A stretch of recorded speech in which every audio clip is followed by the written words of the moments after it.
ఏమంటుంది నిన్న ప్రభుత్వం ఎంత బాధ అనిపించిందంటే ఆగమాగం మొన్న రిపోర్ట్ ఇచ్చుకున్నారు. రేపు 4వ తారీఖు నాడు పొద్దున క్యాబినెట్ పెడతారట. ఎంతసేపు క్యాబినెట్లో చర్చ? ఇంత పెద్ద విషయం మీద కేవలం గంట సేపు చర్చ.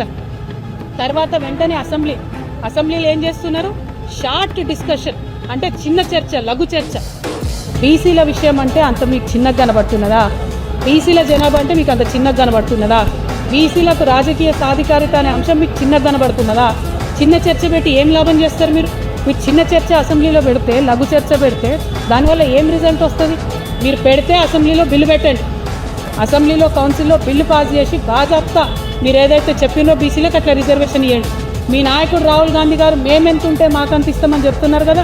46.3% బీసీలు, 10% ముస్లింలు ఎవరైతే బీసీలు ఉన్నారో వాళ్ళు అందరు కలిపి 56.3% రిజర్వేషన్లు ఇవ్వండి, మీరు అమలు చేయండి. ఇది వల్ల మేము డిమాండ్ చేస్తూ ఉన్నాం తెలంగాణ జాగృతి నుండి. ఎందుకోసం ఈ డిమాండ్ చేస్తున్నామంటే మేమెంతో మాకంతే అని చెప్పి దేశమంతా రాజ్యాంగం పట్టుకొని తిరిగే మీ రాహుల్ గాంధీ గారు బీసీల విషయంకి వచ్చేవరకు ఎందుకు వెనక్కిపోతుంది? మీరు ఇదే మోసం కర్ణాటకలో చేసిండు, ఇదే మోసం మీరు బీహార్లో చేసిండు, ఇదే మళ్ళీ మీరు తెలంగాణలో రిపీట్ చేసే ప్రయత్నం చేస్తున్నారు. కానీ మర్చిపోకండి, తెలంగాణ బీసీలు చైతన్యవంతమైనటువంటి బిడ్డలు. తెలంగాణ బీసీలకు తోడుగా ఇవాళ యావత్ తెలంగాణ సమాజం నిలబడింది.